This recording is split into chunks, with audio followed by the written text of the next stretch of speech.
Santapan Harian, Senin, 3 Januari 2022.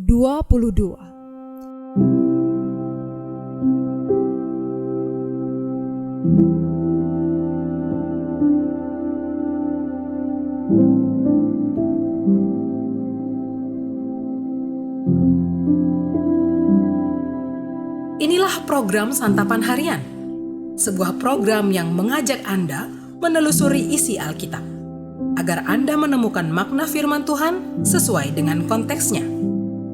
Santapan Harian tertuju bagi Anda yang ingin memiliki kehidupan rohani yang segar, kuat, dan sigap.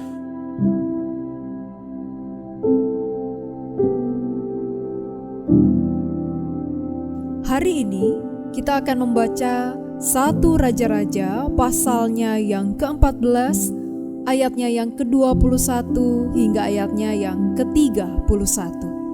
Namun sebelumnya, mari kita berdoa.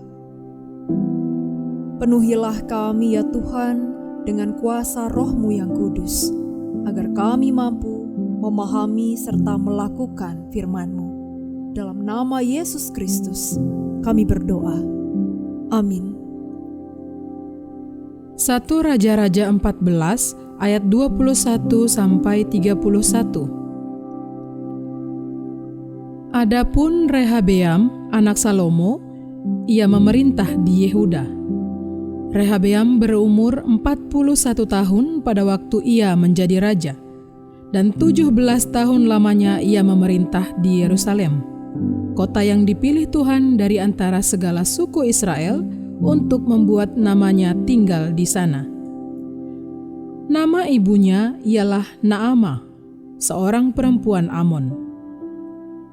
Tetapi orang Yehuda melakukan apa yang jahat di mata Tuhan, dan mereka menimbulkan cemburunya dengan dosa yang diperbuat mereka, lebih daripada segala yang dilakukan nenek moyang mereka. Sebab mereka pun juga mendirikan tempat-tempat pengorbanan dan tugu-tugu berhala dan tiang-tiang berhala di atas setiap bukit yang tinggi dan di bawah setiap pohon yang rimbun. Bahkan ada pelacuran bakti di negeri itu. Mereka berlaku sesuai dengan segala perbuatan keji bangsa-bangsa yang telah dihalau Tuhan dari orang Israel. Tetapi pada tahun kelima, zaman Raja Rehabeam, majulah Sisak, Raja Mesir, menyerang Yerusalem.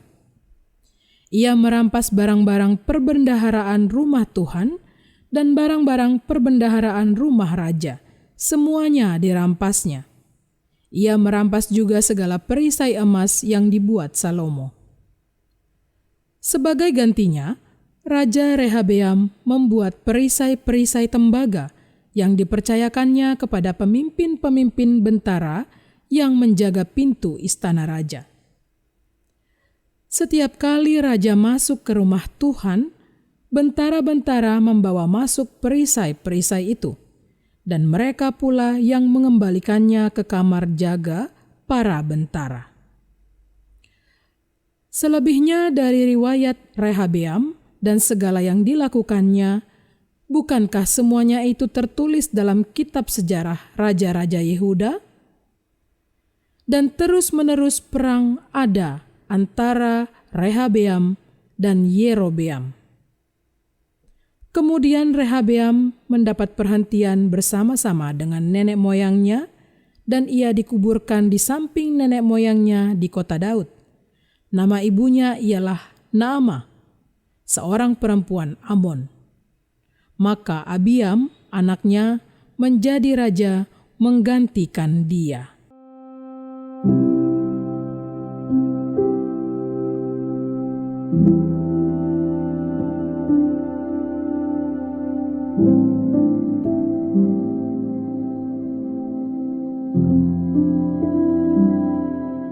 Sahabat Santapan Harian, Rehabeam adalah raja terakhir kerajaan Israel yang menyatu dan raja pertama kerajaan Yehuda.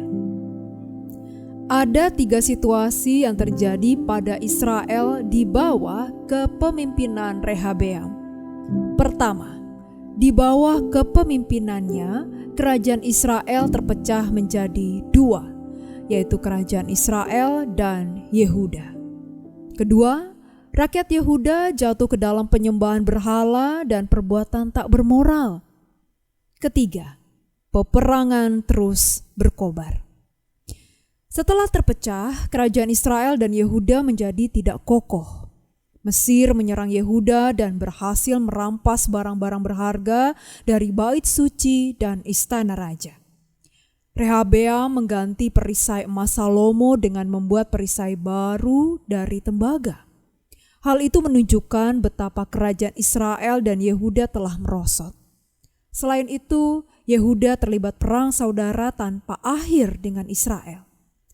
Nama Rehabeam mengandung makna doa, yaitu kiranya umat berkembang. Namun selama ia memerintah, hal sebaliknya lah yang terjadi. Kemerosotan terjadi karena Rehabeam mengabaikan nasihat tua-tua dan lebih memilih nasihat kawan-kawan sebayanya. Sehingga timbul pemberontakan dari suku-suku di utara. Rehabeam mendapat pengaruh buruk dari ibu suri Naamah dan permaisuri Maakah, sehingga membiarkan rakyatnya jatuh ke dalam penyembahan berhala dan upacara tak bermoral. Kerajaan berhasil diselamatkan ketika ia mendengarkan nasihat Nabi Semaya.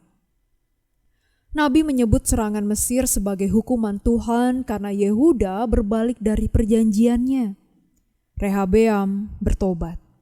Ia mendengarkan nasihat Nabi dan kembali beribadah di bait suci. Perbuatan kita sering dipengaruhi oleh pasangan, orang tua, ataupun kawan. Seringkali kita tidak menyaring nasihat dari orang-orang terdekat. Kita tidak mengkritisi nasihat mereka karena kedekatan kita dengan mereka.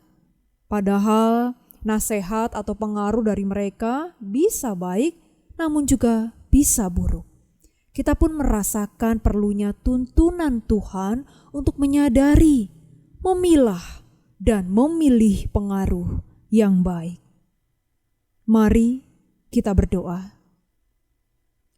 Kristus yang Maha Kasih, anugerahkanlah kepada kami kebijaksanaan yang sejati, supaya kami belajar mencari Engkau di dalam segala sesuatu dan memahami peristiwa-peristiwa hidup ini sesuai dengan tata kebijaksanaan-Mu. Berikanlah kami kebijaksanaan sejati, agar dengan pikiran yang jernih kami dapat memilih dan memilah yang terbaik. Di dalam kasih-Mu Yesus, kami memohon. Amin.